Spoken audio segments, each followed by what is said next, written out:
এক প্রত্যন্ত গ্রামে থাকত জাহিদ নামের এক তরুণ। ছোটোখাটো কাজ করে কষ্টে সংসার চালাতো সে। একদিন পথে হেঁটে যেতে গিয়ে জাহিদ মাটিতে পড়া একটি থলে দেখতে পেল। ভেতরে ছিল মোটা অঙ্কের টাকা এবং মালিকের কাগজপত্র।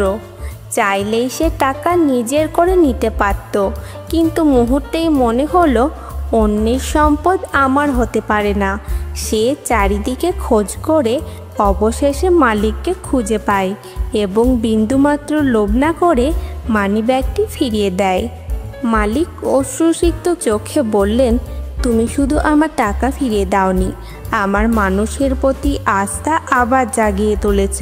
সেই দিন থেকে গ্রামের মানুষ তাকে ডাকতে শুরু করলো সততার প্রতীক নামে। শিক্ষা: সত্যবাদিতা ও সততার চেয়ে মূল্যবান কিছু নেই।